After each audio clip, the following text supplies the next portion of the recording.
Ini para pengatur kiai yang semoga dimaafkan Allah. Ngatur kiai itu dosa itu. Jadi kalau senang kiai itu wajib, tapi kalau ngatur kiai itu dosa. Jadi semoga ini dimaafkan sama Allah. Sahabat-sahabat sekalian yang berbahagia, rasanya sulit untuk memperkenalkan siapa beliau. Satu, karena beliau memang sudah terkenal. Saya selalu bersyukur kepada Allah Subhanahu wa Ta'ala yang telah menciptakan YouTube, yang memungkinkan orang-orang yang tidak dilirik TV bisa masuk ke sana, sehingga kita bisa mengambil banyak manfaat dan ilmu dari beliau. Ya, beliau sangat terkenal sekali ya kalau di YouTube. Saya lumayan sering mengikuti pengajian dari Kiai. Cuma kalau boleh kritik langsung kritik aja ya Kiai. Jangan terlalu banyak Jawanya.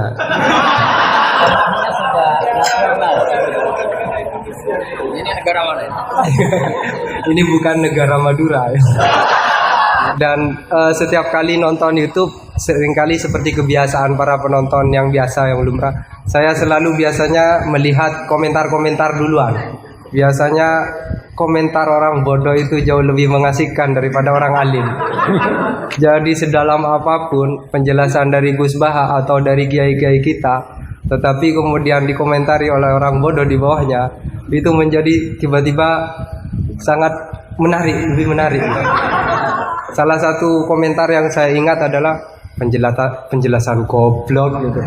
Dan O-nya itu sampai 3 loh Gus. Selepas kasus Gus Wafik, katakanlah kalau itu kasus ya, itu kan langsung dikasih tanda silang. Nah konon berikutnya adalah kiai yang sedang hadir kita ini. Itu sudah siap diincar akan dikasih silang juga ya. Mudah-mudahan hafizahullah. Tapi semoga Allah selalu menjaga beliau, disehatkan terus, amin, sehingga kita bisa banyak terus berdiskusi dengan beliau. Jadi tadi di WA itu beliau katanya mau hadir di sini dan saya kebetulan ditunjuk tolong jadi moderatornya katanya. Temanya apa? Temanya fikih dan tafsir. Saya takut kebalik, apa tafsir dan fikih? Takut ada bedanya. Tapi ngomong-ngomong, Mahat Ali di sini jurusan fikih dan usul fikih. Tapi bagaimanapun saya persilahkan kepada Gus Baha untuk memilih tema suka-suka. Kepada beliau kami aturkan waktu juga suka-suka, tapi tidak boleh lebih dari 1 jam. Assalamualaikum warahmatullahi wabarakatuh. Rabbi zidni ilma warzuqni fahma amin ya rabbal alamin. Allahumma shalli wa sallim ala sayyidina Maulana Muhammadin wa ala alihi wa sahbihi asma'in amma ba'du. Ini para pengatur kiai yang semoga dimaafkan Allah. Karena ngatur kiai itu dosa itu. Jadi kalau senang kiai itu wajib, tapi kalau ngatur kiai itu dosa. Jadi semoga ini dimaafkan sama Allah. Tentang ini kan jurusannya fikih. Jadi tentu fikih atau usul fikih itu semuanya diambil dari Quran.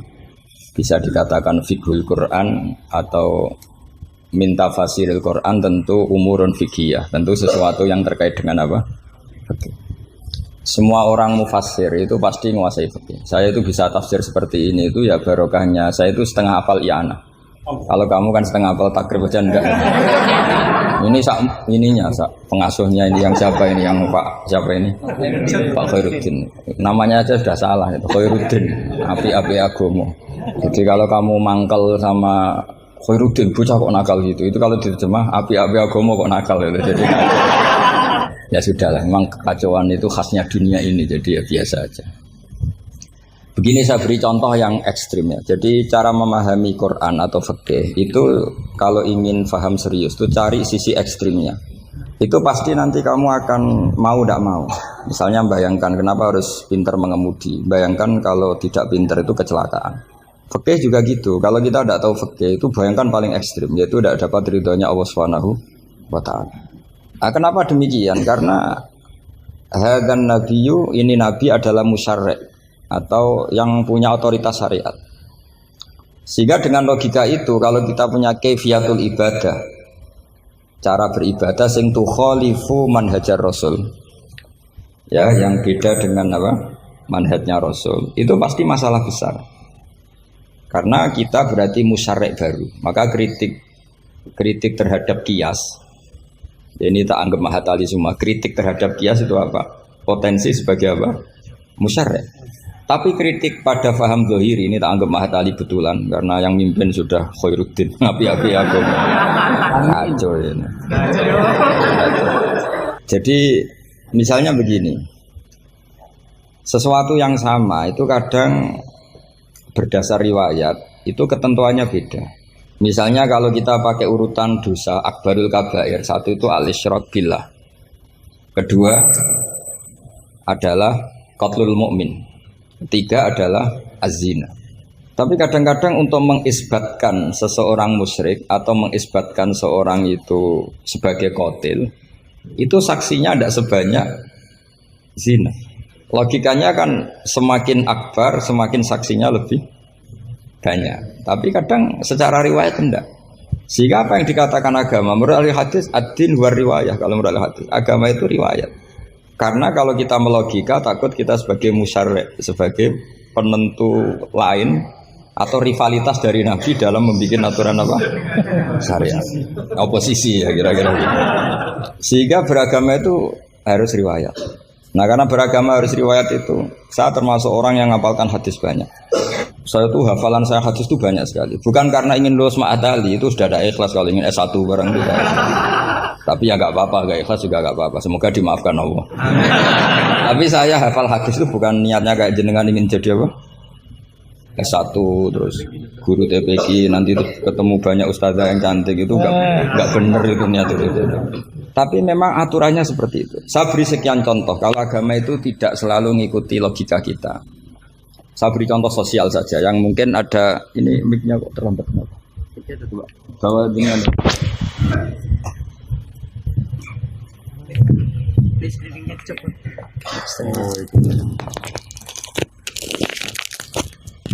Amin Gus. ini pengatur dia. Ini ikhlas. Oh ini ikhlas katanya. Bismillah saya teruskan. Saya memberi contoh logika sosial karena ini yang paling mungkin dalam perdebatan ijtihad. Kalau ubudiyah kan kita sudah taslim ya, cara sholat pasti seperti itu. Tapi saya beri contoh sosial. Menurut Anda jujur itu baik apa enggak? Kita pasti mengatakan jujur itu baik. Tapi kebaikan jujur menurut agama itu harus berbasis halal dan haram. Begitu juga senyum, begitu juga komitmen, itu setelah halal haram. Tadi saya sudah bilang sama Gus Hasan Sadili, akhlak itu di bawah hukum. Andai kan senyum itu ibadah, itu orang-orang nakal yang rayu lelaki hidung belang, itu semuanya tukang senyum. Kadang ustadzah sering merengut karena kurang bisyarah atau apa tidak tahu. Nah, nanti kalau senyum itu ibadah berarti mereka lebih sering ibadah karena sering senyum. Itu kalau sampean maling tidak konangan lapor ke pimpinan, mesti dianggap wah kamu bagus karena maling tidak konangan. Tapi ya bagus dalam konteks maling. Kamu judi kemudian kalah, kamu bayarkan sama yang menang. Kamu ya dipuji pejudi yang baik karena berkomitmen. Nah kita tidak pernah tahu sebetulnya kata baik itu harus berbasis syariat. Jika kita tidak pernah muji senyum itu baik, berkomitmen itu baik kecuali ba'da'an wa faqadzalika kullu syariat Rasulullah sallallahu alaihi wasallam. Sehingga istrinya Nabi itu diajarin syariat itu beda dengan logika. Jadi kalau mbak-mbak ini yang cantik itu sering senyum sama Ustadz ini Pak Khairuddin itu haram. Karena dia pasti GR dianggap cinta. Nah, itu kesunatannya merengut. Itu secara agama kesunatannya itu merengut. Apa bahasa Maduranya merengut tuh? Maroh. Saya beri contoh. Tidak betapa agama itu riwayat. Ya nisa an nabi lastunna ka ahadim minan nisa. Ini taqaitunna fala takhdu'na bil qauli. Fayatma alladzi fi qalbihi marad. Wahai para istrinya Nabi, jika kamu ngomong sama lelaki lain, fala takhdu'na bil qauli, jangan terlalu sopan. Takhdu'na itu dari kata khudu. Karena kesopanan seorang perempuan cantik pada lelaki yang enggak benar itu mesti ditafsirkan yang macam-macam. Jadi kalau mbak-mbak cantik bilang, monggo Pak Ustadz Khairuddin mampir ke saya. Wah pikirannya, meskipun Ustadz itu mesti pikirannya kemana-mana. Padahal tujuannya mbak-mbak itu mau tanya bab istikhadah. Tapi ini mesti nggak Khairuddin lagi pasti. Sudah agak-agak Saruddin. Sudah otomatis. Sehingga aturan Quran jelas. Kebaikan khudu, kebaikan sopan itu harus ada ukurannya. Karena takutnya faya toma alladzi fi qalbihi marad. Orang yang hatinya sakit melihat senyumnya perempuan yang niatnya sopan sekalipun ditafsirnya yang macam-macam. Itu juga fiqhul Quran. Makanya basis kita adalah mengenali fikih itu halal haram dulu secara riwayat. Seorang lagi secara riwayat, jangan secara akal. Kalau selalu pakai akal mungkin kita naif. Misalnya begini. Ayam yang menurut misalnya pakar kesehatan dianggap terindikasi flu burung. Sementara bekecot yang menurut mazhab Syafi'i haram kemudian malah ditetapkan sebagai makanan bergizi. Andai kan kamu jadi mufti yang mengikuti ilmu ahli gizi atau kedokteran misalnya. Terus kamu mengatakan apa coba? Terus kamu sok ahli usul fikih karena Mahatali baru masih seneng-senengnya dalil al-hukmu yaduru ma ilatihi wujudan masih amatiran masih. Wah ini bekecot ini illatul hukmi sudah naf'u ya, memberi manfaat. Yang sementara ayam itu doror karena apa? Mengandung apa? Flu burung. Wah berarti yang bekecot halal, yang ayam haram. Kalau kamu bilang gitu kan taqabbala wa minna minkum. Bisa dicorek dari daftar dai. Kalau saya seperti yang dikatakan MC, saya tidak pernah takut suatu saat tercorek apa tidak pernah takut. Karena kita sudah biasa belajar ilmunya wali. Artinya belajar ilmunya wali yang nomor satu cari ridhonya Allah. Saya tidak pernah ingin terkenal. Dan kalau saya terkenal kok termasuk dosa, yang dosa yang menterkenalkan karena saya tidak pernah. Jadi fahisabuhum ya alaihim bukan alayya. Kalau Allah mau menghisab ya yang kurang penggawean itu. Ya kalau yang saya ngajikan itu baik, yang dapat pahala yang terkenalkan itu. Karena mereka sudah tidak bisa dapat pahala lewat alimnya, ya sudah nge-share saja. Daripada niru alimnya berat ya sudah nge-share saja. Sehingga tadi saya sempat rembukan sama Gus Hasan Sadili. Kenapa Rasulullah itu ngendikan bu istul yutammima makarimul akhlak. Makarimul akhlak itu mutammimah, penyempurna. Tapi setelah basis halal haram. Tanpa itu nggak bisa ada makarimul akhlak. Apa artinya senyum sebagai makarimul akhlak dilakukan fasikoh yang menggoda lelaki. Coba lembaga-lembaga rentenir itu yang cantik-cantik itu tukang senyum dah. Tapi yang mulang di masjid ngobrai santri jamaah merengut. Berarti hadal ustad merengut. Padahal kata Nabi konsen senyum. Ini lembaga rentenir senyum. Terus pahalanya banyak mana? Maka ukurannya adalah halal haram itu dikawal dulu. Baru setelah sesuatu itu halal, baru senyum itu sunnah. Tapi kalau halalnya saja tidak kena, misalnya perempuan penggoda, perempuan nakal, terus senyum, ya tetap tidak ibadah, kan basisnya dari haram. Gak senyumnya MC ini, kan basisnya sudah ngatur dia itu haram. Itu haram. Harus istighfar itu. Karena basisnya ngatur dia. Coba kiai kok diatur, jangan harus ngisi jam sekian Gus. Ngatur orang tua dia itu nggak boleh. Nggak ada dalam akhlak apa taklim mutalim kiai boleh apa? Diatur nggak ada. Makanya ini sebagai percontohan. Saya tahu anak-anak di sini ingin ngatur saya habis isya. Tapi supaya kamu dosanya tidak kebanyakan. Karena ngatur kiai. Nah, saya minta ngaji sekarang. Ternyata sampean nurut. Semoga ini kafarah. Nggak rileks saja karena khasnya ngaji santri itu rileks. Mulai dulu lama kalau ngajar tuh ya rileks. Saya masih ingat jawabannya Mbah Mun. Aku itu sering dikritik orang. Kata Mbah Mun, saya sering dikritik orang kalau ngaji itu guyon. Kamu tahu kan Syekhina Kiai Mbah Mun kalau ngaji kan sering guyon. Banyak kiai khusyuk yang kritik saya. Kiai kok kalau ngaji guyon. Kata Mbah Mun gini, yang nggak bisa guyon itu karena ilmunya pas-pasan. Jadi melihat kitab itu sudah meruntus itu, sudah grogi. Jadi nggak ada waktu untuk guyon. Jadi roh kitab, apalagi dilihat orang banyak, ilmunya kan pas-pasan. Itu pasti nervous dulu itu. Jadi justru kiai guyon itu bukti alim karena masalahnya selesai. Lo coba kalau kamu udah alim ngaji, mbok ahli guyon kayak apa bisa guyon ndak? Oh meriang ini ya jibu taya jubu ini. Sudah pusing. Ini ala kulli mukallafin apa mukallifin sudah pusing lagi. Lama-lama tadi faman mongko sapane wong saraka nyolong sapa man albedo tak ing anduk. Sampai muridnya bingung. Pak, saya punya anak endok. Karena ejaan Latin itu kalau tulisan pegon itu anduk sama endok itu sama. Nah, dia bacanya albedo itu bukan endok tapi apa? Anduk. Terus kata kiainya karena nggak mau kalah, kan sama. Nyuri telur ya haram, nyuri anduk ya haram. karena nggak mau kalah. Ya. Karena temanya mencuri apa? Mencuri endok sama anduk kan? Sama-sama haram. Yang repot walillahi mulkus samawati wal ardi, Allah punya langit wal ardi lan bom. Karena dia bumi, dia bacanya bom. Ketika diprotes ya sama. Langit dan bom kan ya sama milik Allah. Wah ya repot. Ada orang seperti itu. Jadi untuk mengkaji fiqhul Quran itu pastikan status halal haramnya dulu. Tanpa itu basis makarimul akhlak tidak bisa. Seperti tadi, kesunatan senyum bagi seorang perempuan itu harus berbasis halal pada orang yang halal. Kalau ndak ya tadi fala takhdu'ana bil qauli fayatma alladzi fi qalbihi marad.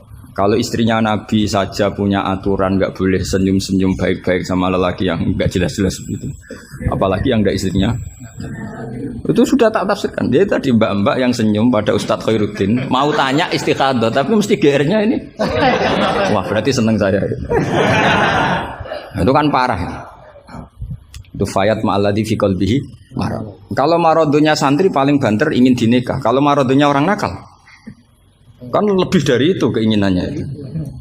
Nah makanya ngaji fikih itu harus minimal itu ya mu'in, i'anah itu setengah hafal. Kenapa saya syaratkan setengah hafal? Kata ulama-ulama, belajar ilmu itu gampang. Kata beliau-beliau itu at-ta'ahul lil torfi, ya, belajar sebagian tapi sampai ta'ahul, sampai ahli betul. Sumal ihtidak bibagi. Kemudian dari kamu ahli itu pola-polanya akan kamu ketahui. Karena ilmu itu mesti polanya sama. Ya polanya itu sama. Misalnya begini, hukumnya bohong itu apa? Tidak sama jawab, hukumnya bohong haram. Lah itu termasuk amatir sama. Belajar usul fikihnya apa? Keliru. Kalau kamu jawab bohong itu ada yang wajib. Ada perempuan mau diperkosa sama orang fasik, lari sembunyi di rumah kamu. Terus orang fasik tadi tanya ke kamu, apa ada perempuan ke sini? Kamu wajib bohong atau wajib jujur? Wajib bohong. Makanya ini salah asuh ini mesti dulunya. Maka kalau dalam analisis usul fikih, al-kitsbu ya'tarihil ahkam al-khamsah. Dalam bohong pun ada ahkam al-khamsah. Dan itu Nabi sudah memberi isyarat. Tidak termasuk bohong orang yang mendamaikan dua kelompok. Ada sekian contoh yang bohong itu enggak dihitung. Enggak dihitung dosa. Makanya hadad din ini butuh riwayat. Kalau menurut logika bohong itu haram. Tapi misalnya ada seseorang fasikoh, misalnya lonte nakal, janjian sama hidung belang. Malam ini tak booking, kamu tak bayar. Itu wajib nepati apa wajib ingkar itu, Pak? Kalau kamu bilang nepati janji itu wajib, berarti ini wajib. Maka saya bilang tadi, saya bukan sama Gus Sadeli, coba ajarkan bahwa baiknya nepati janji, baiknya senyum itu harus berbasis halal dulu. Kalau senyum yang melakukan perayu fasiko, ya jadinya haram. Nepati janji yang melakukan fasiko, ya jadinya haram karena janjian untuk melakukan perzinahan misalnya. Nah ini kamu harusnya fikihnya Mahatali harus seperti itu. Jangan nurut Pak Khairuddin ini amatir. Masalah. Masa kenal saya baru ini sudah ngatur. Ini harus sepakat yang ngatur kiai itu dosa. Wong guru saya aja jarang ngatur saya kok orang lain ngatur. Itu Mbah Mun kalau nimbali saya mesti bahak takoki nak pas nganggur kontrine. Ini ndak ngundang tanggalnya, jamnya diatur. Semoga Allah mengampuni. Ndak supaya Anda sadar bahwa di balik aturan-aturan prosedur juga aturan etika bainal ulama. Oke, aturan prosedur saya harus ngisi jam sekian. Itu aturan prosedur. Tapi aturan prosedur ini tidak mengalahkan hukum taklim mutaklim. Makanya semoga ngerubah jadwal ini bagian dari kafaroh ya. Amin. Saya teruskan ya. Jadi fikih itu harus Anda itu harus setengah hafal. Ya minimal takrib mu'in. Nah, barokahnya setengah hafal ini kamu punya basis. Basis kalau basisnya kuat nanti bisa ihtidak ila bagihi. Misalnya begini. Kalau kamu maknani qasrus sholat itu apa? Coba. Enggak, jawab saja. Meskipun amatir jawab saja. Qasrus sholat. Apa gurunya yang tak tanya? Nanti kalau nggak tahu malu kan. Ya kalau murid nggak bener kan pantas. Meskipun nanti nggak bener saya nyalakan gurunya juga. Coba jawab qasrus sholat itu apa coba? Loh iya, maksudnya gimana? Dari 4 menjadi 2. Kalau dari 3 enggak kan? Dari 2 enggak bisa. Itu pengetahuan standar ya. Pengetahuan standar. Amatir masalah. Tapi cukup lah. Cukup untuk ngelamar anak Pak Kaji itu sudah. Tapi sebetulnya ada qasrus sholat yang makna lain, yaitu minal wujub ila tarkil wujub, atau minal haram menjadi tidak haram, atau minal ibtal atau mubtilat menjadi tidak mubtilat. Karena ayat itu turun ketika perang. Wa idza darabtum fil ardi falaysa 'alaikum junahun an taqsuru minas shalat. Itu ulama tafsir itu ijma, dan ini Anda pasti tidak tahu. Karena gurunya aja belum tahu ini. Itu sebetulnya ayat itu bukan turun tentang rubaiyah menjadi sunaiyah, tapi tentang hamlud dam fi sholat itu nggak boleh. Tapi gara-gara perang menjadi boleh. Bergerak salah suharokatin mutawaliyatin normalnya nggak boleh, gara-gara perang menjadi boleh. Maka di situ maknanya qasrus sholat adalah minal wujub menjadi tidak wujub, minal ibtal menjadi tidak ibtal. Tapi kan kita kan dari dulu belajarnya amatiran gini. Jadi ya sudah qasrus sholat pokoknya papat jadi 2. Itu sudah pinter, sudah pinter. Makanya di antara terusannya ayat itu kamu harus membawa pedang. Karena padahal membawa pedang ini kadang mulat toh bidam, pedang ini penuh dengan darah. Jadi antak suruh minas sholat tentu makna pokoknya seperti tadi 4 menjadi 2. Tapi ada makna yang justru dibawa oleh sejarah ayat itu sendiri, yaitu normalnya orang sholat tidak bawa darah, tapi ditoleransi saat perang. Nggak boleh gerak, ditoleransi saat perang. Misalnya sholat, istiqbalul qiblat wajib tidak? Wajib. Tapi fi syiddatil khaufi wajib tidak? Tidak. Nah, itu ya qasrus sholat namanya. Jadi qasru maknanya mencendak, memperpendek dari syarat misalnya 100 atau 10 menjadi tinggal 4. Jadi qasru itu misalnya syara itu sihati sholat 10, gara-gara syiddatul khauf menjadi 4. La minas asroh ilal arba'ah ini juga qasru. Paham tak ya? Enggak, kalau ilmu yang kelas tinggi nerangkan ustadznya. Nanti muridnya tanya ustadz. Jadi artinya apa? Kamu bisa memahami gitu tuh kalau mutabakhir bil arabiyah, karena dari awal maknanya qasru itu nyendak. Nyendak itu bisa tadi dari syarat 10 menjadi 4. Itu juga qasru. Coba dalam sholat syiddatil khaufi yang dikurting berapa coba? Yang didiskon. Bisa gerak lebih dari 3 kali. Boleh hamlun najasah, yaitu hamlut dam. Boleh tidak istiqbalul qiblat. Bahkan mungkin boleh ngomong dengan kadar yang penting untuk keselamatan orang Islam. Misalnya ada orang Abu Jahal mau bunuh Ustadz Khairuddin, kan bahaya bagi agama ini. Kalau Khairuddinnya meninggal, terus kamu bilang, ya Ustadz, memperingatkan dia supaya tidak dibunuh. Nah, kalam seperti ini juga tidak membatalkan sholat, karena tidak dianggap ajnabi. Meskipun ini sangat mufhim, bukan sekedar karena beberapa kalimat. Nah seperti ini itu namanya juga qasrus sholat. Tapi kita kadang-kadang terjebak. Qasrus sholat itu maknanya ya dari rubaiyah menjadi sunahnya. Tapi kalau kamu nanti ngaji tafsir, ya maksudnya yang sekelas ini ya jangan hanya tafsir Jalalain, itu nggak ada. Nanti kamu protes, Gus Pak sudah tak cari di Jalalain nggak ada. Ya mesti nggak ada. Ya minimal ya tafsir yang 10 jilid. Yang belinya saja sudah susah apalagi bacanya. Ya kan, yang belinya aja sudah susah apalagi bacanya. Tapi kan sekarang ada. Nah, kalau pakai Maktabah Syamilah itu kitab bakhil itu namanya. Orang kok nggak mau modal itu. Beli HP 3 juta mau, pas mau beli kitab hanya pakai Maktabah Syamilah. Itu berapa harganya? 20.000. Itu kriminal menurut saya itu. Untuk calon ulama itu masalah. Karena kalau tradisinya ulama kan baca kitab, ditakriri, dibandingkan, terus dimuqabalahkan. Nah kalau kutub Maktabah Syamilah mau kamu takriri gimana? Apalagi nyuwun sewu kalau ada tahrif atau apa kita ada ikut tanggung. Saya itu punya kitab Ihya itu kalau enggak 5-6 dari beberapa percetakan yang beda, karena takut kadang tahrif. Apa? Tahrif itu potensinya begini. Makanya saya sarankan kalau Anda ingin mengkaji tafsir itu minimal i'anah itu setengah hafal. Karena dari hafal. Kenapa saya milih i'anah? Karena qoribu ahdin bina, dekat sekali dengan kita. Misalnya sanad saya, misalnya saya Mbah Mun, Mbah Karim, Mbah Hashim pernah ngaji Syekh Mahfud Termas ngaji Sayyid Abi Bakar Sato, Sahibul i'anah. Kalau saya sanad dari keluarga saya, malah mbah saya kandung, itu pernah ketemu sama Sayyid Abi Bakar Sato, pernah ngaji. Kalau sanad guru memang saya harus muter sampai 5. Di sebelah kiri juga sama, mbahnya istri saya namanya Mbah Murtado, sama mbahnya Mas Kamil itu pernah ngaji Sayyid Abi Bakar Sato. Sama saya tak cerita. Misalnya begini, ada kitab itu membuang la, dengarin ya, membuang la. Itu kalau Anda yang hanya belajar di Mahatali seperti ini, mungkin buang la itu aneh, karena la itu kata inti, tidak itu kan kata inti. Tapi di orang Arab, buang la itu biasa. Jika tafsir Jalalain selalu mengatakan la uqsimu bihadzal balad, la uqsimu biyaumil qiyamah, la zaidatun, la difonis ya zaidah. Wong la itu maknanya tidak kok dikatakan zaidah. Karena memang dalam muhawaratul Arab atau muhadatsatul Arab, mereka bilang la wawa. Orang Arab itu kalau bilang wawa itu enggak marem kalau tidak dimuqaddimai la wawa. Sehingga la difonis zaidah. Tapi problem dikatakan zaidah begini, apa betul iya? Karena kebalikannya juga ada. La itu ada tapi di lafadz tidak ada. Maksudnya di lafadz tidak tertera. Misalnya wa'alal ladzina yutiqunahu fidyatun ta'amu miskin. Coba kalau kamu maknani tanpa la, orang yang mampu puasa pun enggak maknani tanpa la. Makanya tadi mukadimah saya kan, kalau ingin belajar ilmu cari sisi ekstrimnya. Misalnya kalau kamu kangkang itu jelek, bayangkan kalau untuk cah jelek, tahu-tahu anak kamu jelek banget gitu. Itu kan cari sisi ekstrimnya.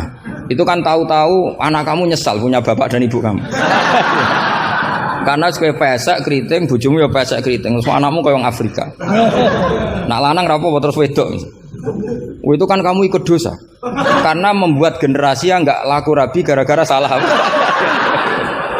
Ikut dosa. Makanya sebetulnya kalau nuruti logika cawe wedok untuk cah lanang elek agak sunat karena nolong merubah.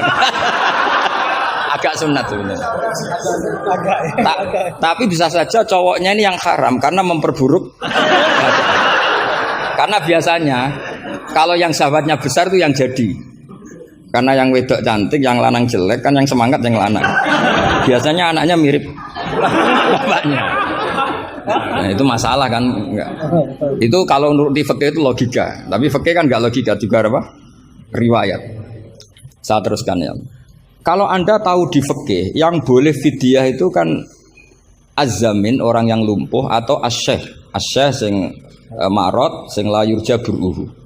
Saya ulang lagi, kalau kita ngelotok fikih yang boleh bayar fidyah itu siapa? Orang yang sudah lumpuh atau syekh orang tua yang enggak mungkin sembuh lagi, maka dia dianggap enggak mampu puasa diganti fidyah. Karena ada kepastian fikih demikian sehingga ketika kita baca ayat wa'alal ladzina yutiqunahu tetap kita baca la yutiqunahu. Kenapa kita tahu itu? Karena basis fikih kita cukup. Meskipun tidak ada la tapi basis kita mengarah ke la. Berarti yang menentukan kamu alim itu basis fikih apa basis lughat? Basis fikih. Kebetulan secara lughat disahkan. Apa bukti disahkan secara lughat? Ada kalimat biasa yang tidak ahkam syariah tapi buang la. Tawahi tafta'u tazkuru Yusuf ela tafta'u tazkuru Yusuf. Ketika Nabi Yakub sampai setengah buta, kata anak-anaknya, sudahlah bah, kamu itu selalu ingat Yusuf. Tawahi tafta'u ela tafta'u, artinya ada membuanglah di dialog-dialog biasa. Kalau dalam dialog biasa bisa dibuang, maka dalam hukum juga bisa dibuang. Kayak wa'alal ladzina yutiqunahu fidyatun ta'am miskin ela yutiqunahu. Ada lagi contoh yang mesti membuang lah. Ini mujma'alah pasti. Maksudnya secara makna pasti mujma'alah. Mungkin ada yang mengkaji fiqhul Quran. Ada ayat di bab kalalah itu yastaftuna qulillahu yuftikum fil kalalah ini mruun halaka laysa lahu waladu wa lahu ukhtun falaha nisuma tarok sampai saat terusnya terus ditutup apa? Yubayyinu wallahu lakum an tadillu. Coba maknani tampallah. Oh, sesat semua. Cara sekretaris tadi sudah di-X semua. Coba kalau maknanya tambah lah. Yubayinu nerangaken sapa Allah memberi penjelasan antandilu supaya kamu sesat. Betapa bodohnya kita. Itu jelas menyimpan la dan mujma'alah, enggak mungkin kamu maknani tambah la. Karena kalau tambah la maknanya Allah memberi penjelasan agar kamu sesat. Itu mbok guru paling goblok pun tidak akan segoblok itu gitu. Akhirnya tafsir Jalalain ya urun, biasanya urun itu urun rembuk. An sama ta terus dikasih la ya, biasanya tafsir Jalalain kan gitu. An terus dipotong ditambahi la. La ini di luar kurung karena enggak Quran, yang dalam kurung Qurannya terus la itu urunnya Imam Suyuti atau tafsir Jalalain. Pasti maknanya musma'aleh membuang la. Nah, kalau ada yang tidak membuang la pasti punya solusi lain yang maknanya sama. Misalnya gini. Kalau kamu belajar nahwu, saya ulang lagi, kalau kamu belajar nahwu alfiyah lah. Saya tuh alfiyah juga sarahnya itu setengah hafal karena saya butuh paham. Ya, butuh paham. Kamu milih mana buang la sama buang mudhof? Populer mana di nahwu? Ulama nahwu ada yang milih lebih populer buang mudhof. Misalnya was'alil qaryah was'al ahlal qaryah. Ya, misalnya gitu. Nah makanya ulama daripada buang la itu gak pati lughotun ma'rufah, gak pati begitu dikenal, milih buang mudhof. Artinya terus bilang gini, yubayyinu wa lakum karohiyata antadillu. Allah memberi penjelasan karena Allah tidak suka kalau kamu sesat. Terus karohiyah dibuang. Nah ini kan urusan makna, urusan pilihan lughot. Tapi semuanya sepakat maknanya harus seperti itu. Tapi ada yang milih buang la, ada yang milih buang mudhof. Lah kira-kira secara rasa nahwu kamu milih mana coba? Mau ram lagi saya kok milih. Tapi tetap kita tahu, nggak mungkin yang dimaksud Allah memberi penjelasan agar kamu sesat. Kalau menurut saya pribadi suka buang mudhof karena lebih familiar. Memang buang mudhof di bahasa Arab itu familiar. Bukti paling gampang itu di bab taukid. Di bab taukid kalau kamu ngaji nahwu bab taukid. Ja'a zaitun nafsuhu apa? Ja'a zaitun nafsuhu atau ja'a zaitun ainuru. Itu semua ahli nahwu mesti bilang begini. Yang ahli loh ya, tidak sampean, yang ahli nahwu pasti bilang begini. Taukid itu dipentingkan untuk memastikan hadal kalam la yahtamilu mudhofan. Bahwa kalam ini tidak terjadi pembuangan mudhof. Karena kalau dalam bahasa Arab ja'a zaitun bisa saja ja'a gulamu zaitin atau katibu zaitin atau tilmizu zaitin. Sampai butuh taukid itu saking seringnya di bahasa Arab itu ada buang mudhof, sehingga orang Arab kalau ingin memastikan Zaid sendiri yang datang harus ngomong ja'a zaitun nafsuhu. Karena kalau zaitun saja bisa artinya katibu zaitin atau gulamu zaitin. Berarti buang mudhof populer enggak? Populer sekali sampai ada bab taukid untuk menghilangkan kemungkinan itu. Saking seringnya apa? Saking sering. Itu kalau kangkang sedang gaya itu kan wah saya rabi keluarga Ki Astad. Baru tanya, keluarga yang mana? Ponaknya apa cucunya? Enggak, candalem gitu. Karena gue gaya-gayanan kan harus ngomong seperti itu gitu. Nah, sehingga dalam level ekstrim ilmu kalam atau ilmu tauhid, saya ulang lagi, saya mukadimahnya tetap sama ya. Cari sisi ekstrim dalam mengkaji satu ilmu ya, cari sisi ekstrim. Misalnya kalau kita tidak membuang mudhof, kamu bisa enggak maknani ini secara ilmu kalam atau ilmu tauhid. Wajah Rabbuka wal malaku soffan. Coba maknani tanpa buang mudhof. Kaya Allah kaya dirijen. Wajah alan teko sapa Rabbuka pangeran sira wal malaikatu lan wal malaku lan malaikat oleh teko soffan hale baris-baris. Jadi sok kiamat itu Allah berbaris. Kriminal enggak kalau dalam ilmu tauhid seperti itu? Kriminal kan karena di sini ada tasbihu wa bil khalqi, menyerupakan Allah dengan makhluk. Atau ayat yang lebih ekstrim lagi. Hal yang zuruna illa satruse illa ayatiyahumu wa fi dzulalim minal ghamam. Allah datang di segumpalan awan. Coba kalau maknani tanpa buang mudhof. Berarti kan ada takayuf membayangkan Allah itu kayak makhluk. Jadi bayangkan kiamat Allah baris di depan sebagai pimpinan garis, terus malaikat di wong ayat terus dalile qala ta'ala wajah rabbuka wal malaku iku salah maknane tak goblok wonge kan gitu mesti orang itu. Sehingga mau tidak mau kita takwil. Rabbuka di sini rasulu rabbik. Sama lihat di tafsir ahli sunnah wal jamaah. Rabbuka rasulu rabbik atau amru rabbik. Saat itu datang perintah Tuhanmu yang mengharuskan para malaikat berbaris. Bukan Rabbuka dengan arti zat.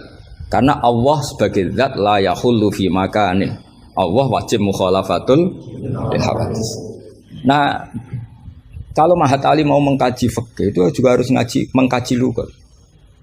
Saya itu mengkaji kitab usul fikih banyak, Lubul Usul, Jamul Jawami. Itu di separuh akhir pasti tentang lau itu kayak apa, inna kayak apa, ka'anna, ya Mbak.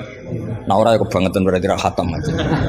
Karena nggak bisa kita mengkaji usul fikih tanpa tahu aturan-aturan lughat karena ilmu itu didapatkan dari Quran dan Quran adalah wa innahu latanzilu rabbil alamin nazala bihir ruhul amin ala qalbika litakuna minal munzirin bilisanin arabi mubin. Jadi hadzal Quran alisanul arabi. Kamu enggak tahu lughat enggak bisa. Makanya pernah ada khotib amatir, ya tentu khotib ini amatir. Kalau ketemu saya pasti tak PHK ya. Atau tak penjara lah. Bukan sekedar tak PHK tapi tak penjara. Itu ada khotib amatir mendalil ketika khutbah. Yaitu dia mungkin saking gobloknya atau khotib pesenan karena nggak tahu lah pokoknya. Atau ya baru habis dimari istri jadi goblok. Karena penyumbang kegoblokan para kiai itu istrinya kan.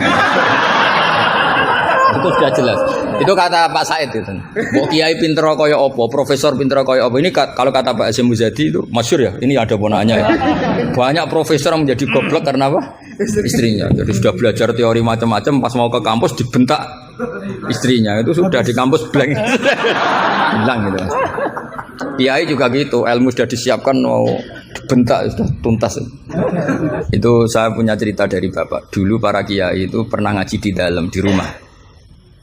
Bareng kiai itu biasanya kalau pas latihan kiai itu rezekinya kan belum lancar karena ya biasalah diuji sama Allah, dia agak-agak miskin atau ya miskin betul memang. Itu istrinya kan marah-marah ya, karena ngajinya di rumah itu sampai istrinya santrinya itu dengar, yus kono anakmu pakani kitab maksudnya itu. Wong wayahe blonjo kok tetep ngaji gitu. Akhirnya terus kiainya bilang, "Wis ngaji ning pondok, ngaji ning pondok." Jadi kiai ngaji di pondok itu karena tragedi itu awal. Itu awal peralihan dari rumah ke pondok. Semenjak itu kayak jadi mujma'al kalau ngaji di pondok saja. Ya, karena itu tegangannya lebih aman. Jadi kalau ada kiai kok berani ngaji di rumah jam belanja, apa? Kalau habis sisa enggak keren. Karena istri sudah mandi, sudah aman semua. 6:30 pagi. Jadi kalau ada kiai berani ngajar di rumah jam-jam belanja itu tak puji. Apalagi berani di istri kedua, oh tambah hebat. Ada yang berani? Terus gak ada masalah? Apa ada masalah disembunyikan? Banyak. Saya teruskan. Di sini ada yang hafal Quran santri kamu? Ada. Gurunya hafal gak? Itu masalah. Bid'ah itu termasuk. Muridnya hafal, gurunya enggak. Si khotib tadi dalil begini. Wala tangkihul musyrikati hatta yu'min. Yaitu tentu nakah itu hanya muta'addi li maf'ulin wahid. Ya saya ulang lagi, nakah itu muta'addi li maf'ulin wahid yang binafsihi ya. Yang apa? Binafsihi. Kamu harus belajar nahwu. Saya bisa tafsir seperti ini ya barokahnya saya pernah nakriri alfiyah, saya pernah. Sampai sekarang saya itu masih belajar ilal. Kamu jangan kira saya sampai sekarang itu masih belajar ilal. Karena saya tahu ilmu ini sudah mau mati. Karena yang Mahatali aja tidak mesti bisa, apalagi yang enggak. Padahal maknanya Mahatali itu apa? Kelas tinggi. Buat tinggi bingungnya, buat ilmunya tidak tahu. Al-ali fi takhayyur au fil apa tidak tahu. Malinya kan kalau dalam ilmu balaghah, kalau makmul dibuang itu umum. Jadi enggak jelas al-ali fi apa kan enggak jelas. Karena makmulnya dibuang. Jadi ini bukan saya gojlok, memang salah ilmu balaghah gitu. Kalau makmul dibuang itu umum. Jadi harusnya sampean tanya, "Pak, ini ali apanya, Pak?" Ali ilmunya apa ali? Karena tadi kadang santri itu enggak berani boyong. Saya pernah punya cerita unik dari Mbah Mun. Kiai itu latihan, jadi kiai itu latihan. Kata Mbah Mun gini, saya itu pernah husnudzon sama santri yang kalau pereinan itu tidak pulang. Itu Mbah Mun anyaran kiai itu dipuji, wong pereinan kok tidak pulang, berarti capek, sergep itu. Tapi Mbah Mun itu betapa kecewanya ketika santri itu dipanggil, "Cung, pereinan kok tidak pulang, kenapa?" Nah, ning omah kan ngarit, Mbah. Jadi artinya Mbah Mun tuh kecewa karena husnudzonnya itu enggak tembus gitu. Nah, bisa saja sampai meneruskan Mahat Ali itu bukan karena nyari ilmu. Ning omahe wopo gitu. Jadi husnudzon itu ya kalau keterusan itu ya jadi goblok gitu. Saya enggak tahu, coba niat kamu Mahat Ali itu nyari ilmu apa daripada di rumah enggak jelas. Enggak usah dijawab itu sudah juga. Enggak usah dijawab. Ya wala tangkihul musyrikati hatta yu'min. Terus wala amatum mu'minatun khairum min musyrikati walau ajabatkum. Karena depannya wala tangkihu, berarti maknanya kan gini. Wala tangkihu lan aja nikahi sira kabeh ayyuhal mukminun karena khitabun lil jamil mudzakkar ya khitabun lil jamil mudzakkar al musyrikati ing pira-pira wedok musyrikah perempuan musyrikah. Nah karena depannya bi fathita, saya ulang lagi karena depannya bi fathita. Ayat yang kedua atau alinea kedua ya, alinea kedua atau qadhiyah kedua. Itu tetap dibaca wala tangkihul musyrikina hatta yu'minu. Tetap dibaca wala tangkihu. Itu sehingga orang Arabia enggak hafal Quran tapi dia malakah bil Arabia. Saya ulang lagi dia ada ahli Quran tapi malakah bil Arabia karena dia dzauqus salim al-urbul khulsu, dia orang Arab asli yang belum tercampuri oleh mu'arrab oleh Arab-Arab palsu. Tidak Arab muwalladin kalau dalam bahasa balaghah.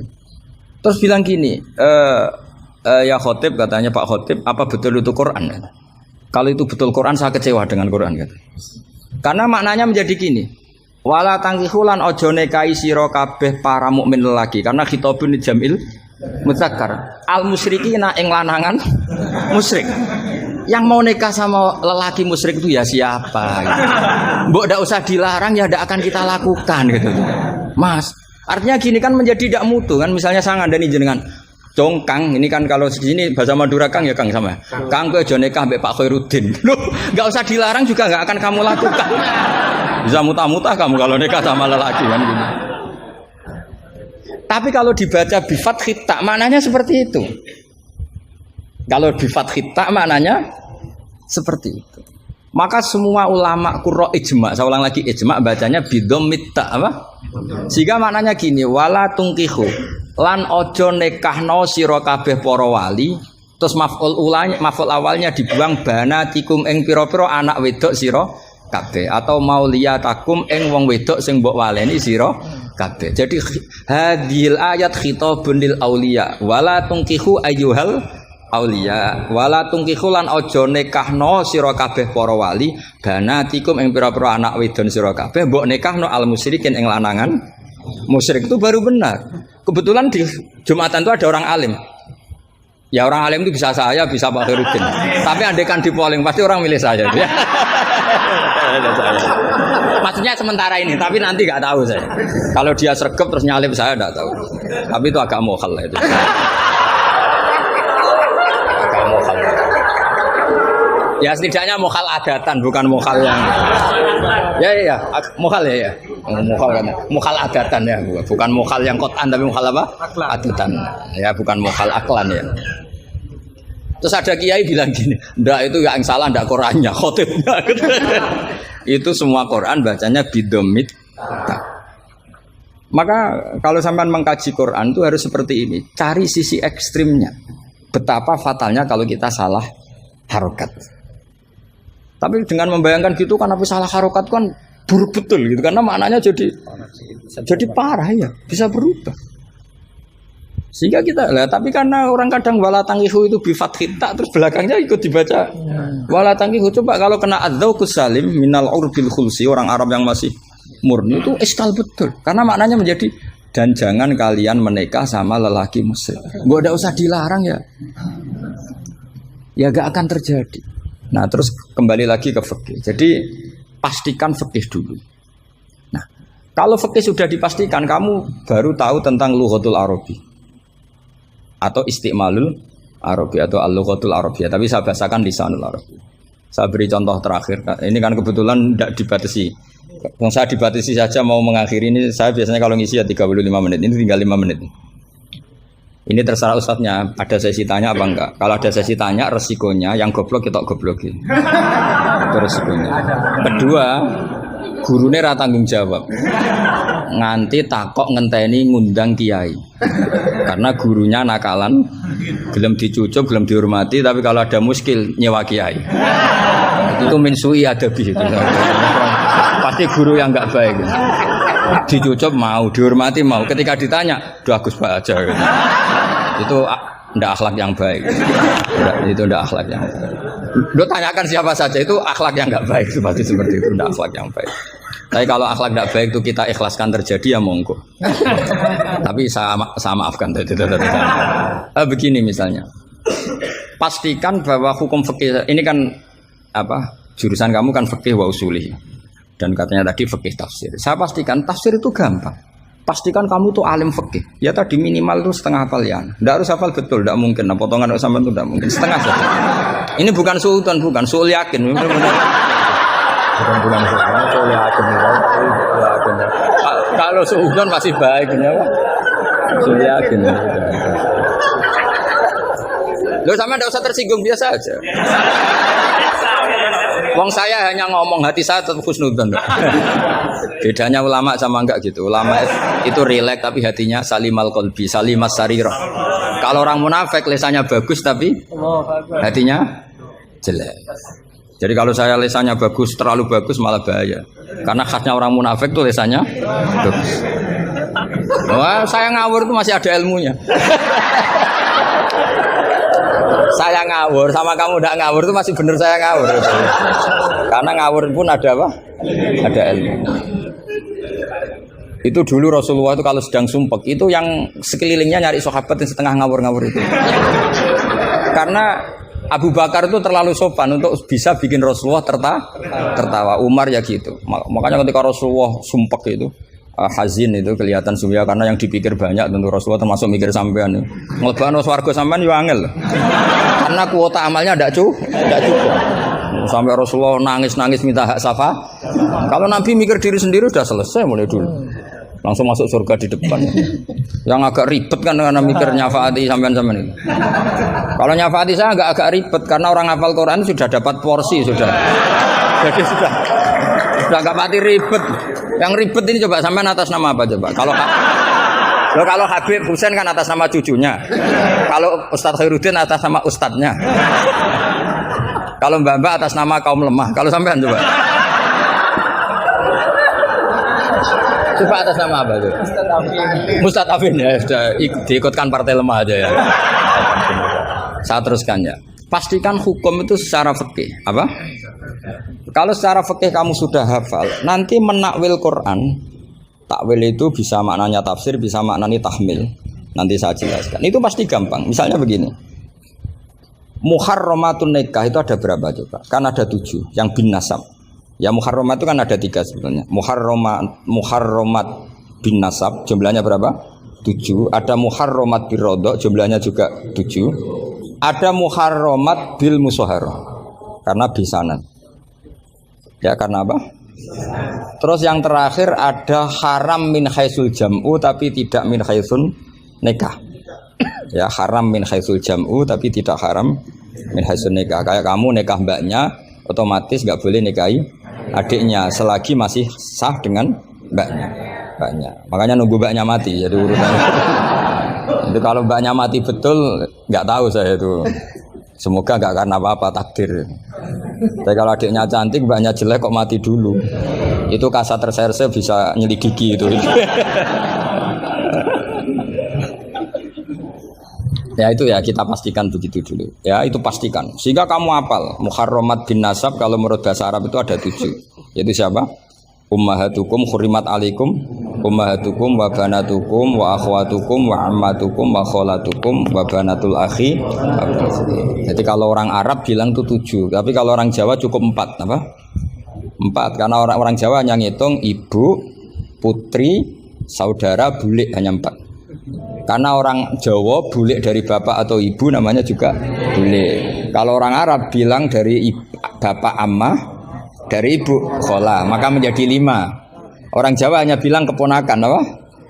Keponakan. Orang Arab bilang banatul akhi, banatul ukhti. Jadi kalau orang Jawa bilang lebih simpel karena ammah sama ya karena sama ammah sama khola dihitung 1 ya kan? Bule, ponakan dihitung 1. Sementara di Arab dihitung 2. Terus rodok, terus tadi musoharo. Terus min haisul jam'u. Kita ketika ngaji takrib jam'u itu diteruskan. Tidak sah menjam'u baina mahromaini. Tidak diresaksikan bainal ukhtaini tapi baina mahromaini. Tidak boleh menikahi perempuan yang ada hubungan mahram. Pengandaiannya gimana? Imro'atani sing lau furidot ikhdahuma dzakaron tidak boleh nikah. Jadi yang dikatakan 2 mahram apa? 2 perempuan yang andekan salah satunya lelaki tetap haram nikah. Berarti misalnya apa? Mbak sama adik, andekan salah satu lelaki kan nggak boleh nikah. Keponakan sama bule, andai kan sang satu lelaki kan nggak boleh nikah. Perempuan dengan mbahnya, andai kan salah satu lelaki kan nggak boleh nikah. Nah, tapi Quran hanya ngendikan wa antasma'u bainal ukhtaini illa ma qad salaf. Tidak boleh mengumpulkan dua saudara. Andai kan Anda terjebak tekstualistik, maka Anda hanya mengharamkan jam'u bainal ukhtain. Dan itu bahaya betul secara fikih, kriminal besar ya. Karena kamu berarti menghalalkan orang menikahi perempuan berbarengan dengan bulenya. Kadang kan bulenya juga masih cantik. Ya, atau misalnya yang kamu nikahi umur 17, 18, bulenya umur 30. Terus cantik bulenya. Terus bulenya sekalian gitu. Atau nikahi bulenya terus ponakannya cantik. Kalau sama banyak kayak enggak ya. Kan 17 versus 70. Jadi enggak usah dilarang, kayaknya keterlaluan lah, bayangkan apa? Al-jam'u bainal mar'ah wa jaddatiha. Itu nunggu kelainan maksudnya itu. Nah, pertanyaannya begini. Kalau Anda tidak mahir bil fikhi, saya ulang lagi, Anda tidak mahir bil fikhi, maka ayat wa antasma'u bainal ukhtain termasuk ayat muskilah. Atau Anda tidak mahir bil fikhi, bahkan Anda ifta secara menyesatkan. Yang haram itu jam'u bainal ukhtain karena itu yang mansus di Quran. Kalau bainal mar'ah wa amatiyah enggak ada di Quran, wa kholatiyah enggak ada. Itu sesat dan itu wajib diboyong kalau pondok sini. Wajib diboyong dan harus enggak dapat tiket ke surga itu. Kecuali tobat ya tentu, kecuali itu. Maka ajaran kita enggak boleh orang terjebak tekstualistik, harus ada ilmu usul fikih. Nah, barokahnya kamu hafal fikih tadi, maka ayat wa antasma'u bainal ukhtain kamu fikih ini min itlaqil ba'di wa iradatil kul. Jadi ketika Allah mengatakan ukhtain adalah melafatkan ba'dun min afrodil muharramat tapi wa iradatil kul. Jadi ukhtain bukan dengan makna dua bersaudara tapi fardun min afrodil jam'i bainal muharramat. Dong ya.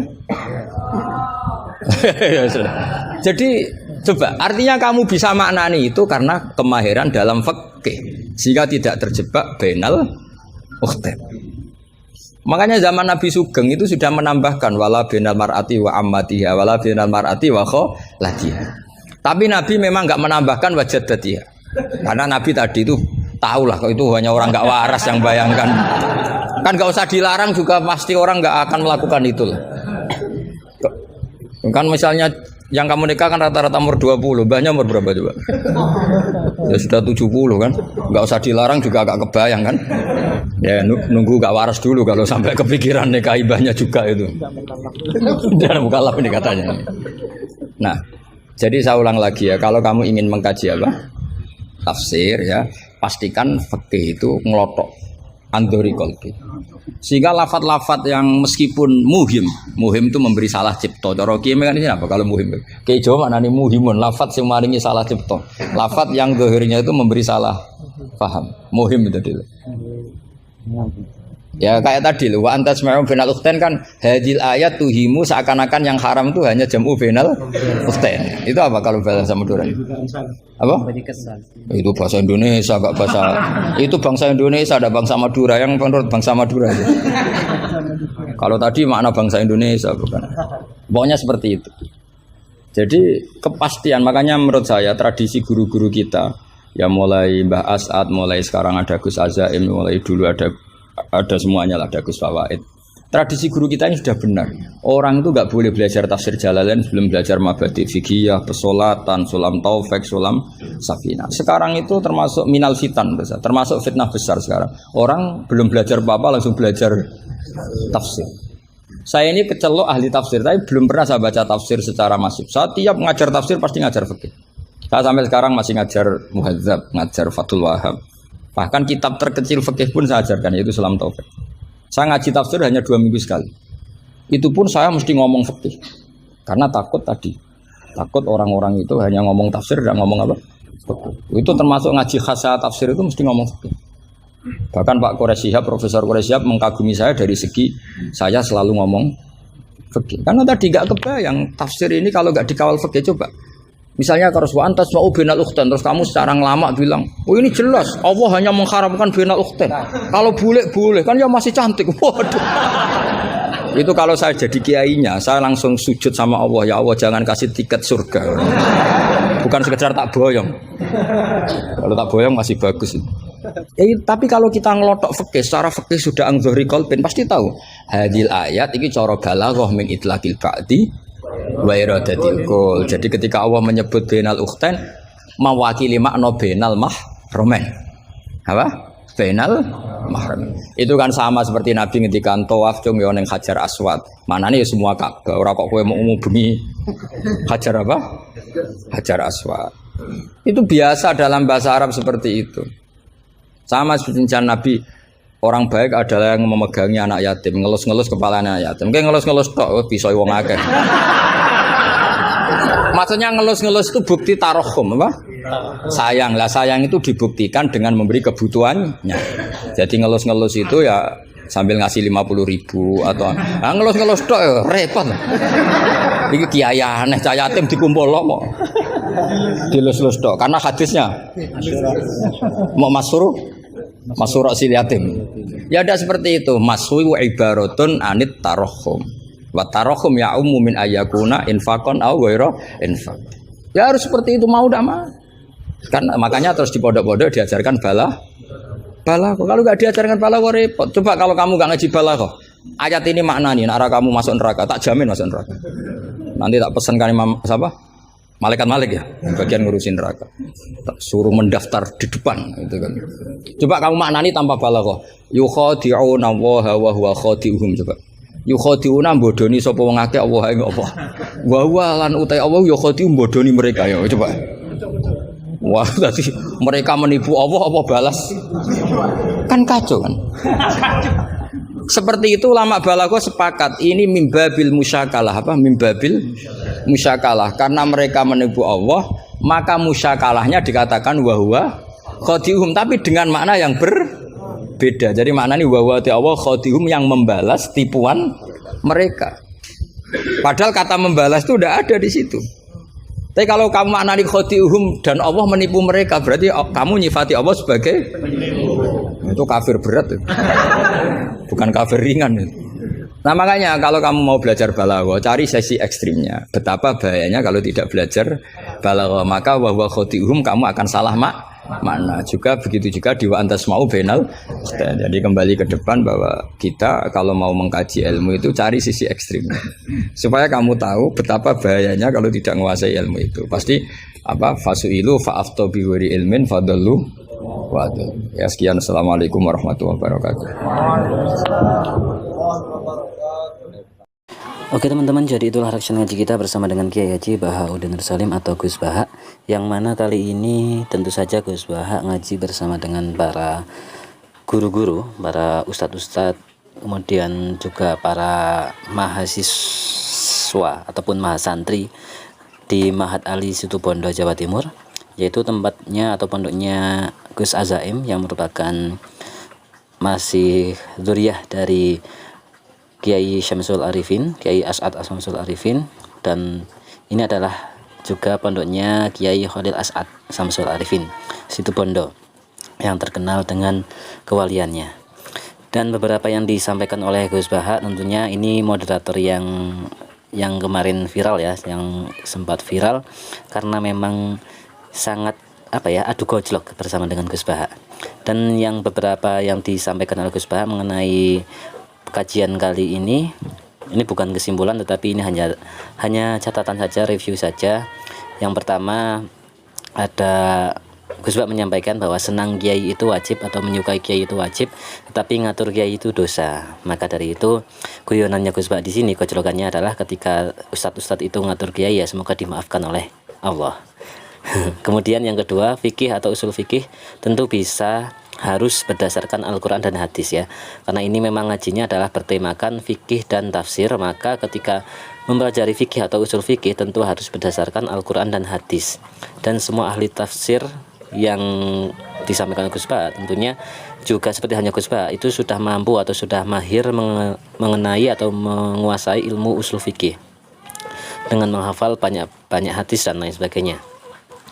Kemudian yang ketiga, mempelajari fikih dan tafsir itu harus mencari sisi paling ekstrimnya, agar kamu mau tidak mau harus menguasainya, karena kamu tahu betapa bahayanya jika kamu tidak menguasai ilmu itu. Misalkan kamu mau menyetir kendaraan, jika kamu tidak paham ilmu mengemudinya, maka itu bisa jadi fatal, bisa menimbulkan kecelakaan dan lain sebagainya. Begitu juga beragama ataupun berfikih, jika berbeda dengan manhajnya Rasulullah, maka akan sesat dan bisa jadi menyesatkan, terlebih jika tidak didasari oleh Al-Quran dan hadis, ijma' dan qiyas. Kemudian agama itu harus riwayat.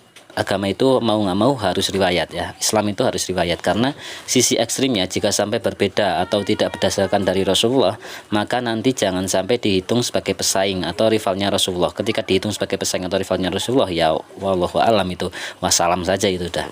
Maka ketika ngaji ya harus berdasarkan riwayat, yaitu ngajinya melalui kitab-kitab, ya, melalui referensi yang jelas yang nanti berdasarkan sanadnya itu nyambung sampai Rasulullah, yang berdasarkan pada Al-Quran, hadis, pendapat ulama dan qiyas.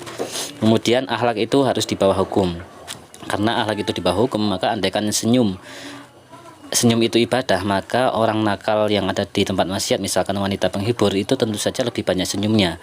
Dan orang yang cantik ketika banyak senyumnya kepada laki-laki lain maka disalahkan. Maka ketika wanita cantik ini harus cuek dan jangan terlalu sopan agar tidak disalahkan, khususnya ini untuk istri-istri Nabi. Kemudian dalam ilmu tafsir, maka balaghah adalah ilmu yang sangat penting, karena ketika tidak mampu menguasai balaghah, maka akan menimbulkan salah arti atau makna yang bisa menjadi kesalahan fatal dalam penafsiran, terlebih lagi jika tidak dibarengi dengan ilmu usul fikih. Dan ini nanti nyambung ke video selanjutnya. Dari kisah juga bisa menjadi iktibar pelajaran bagi ulama, bahkan bisa menjadi landasan hukum berfikih. Kemudian hilah atau mengakali hukum itu boleh asalkan untuk kebaikan, dan dalam kisah Nabi Ayub itu hilafnya adalah langsung diajari oleh Allah. Kemudian konun asasi Nahdlatul Ulama sering diteliti oleh Gus Bahak sampai Gus Bahak diberi hadiah kehormatan untuk bisa mempelajari atau meneliti kitab itu di kursi tempat Mbah Hasyim menulis kitab tersebut.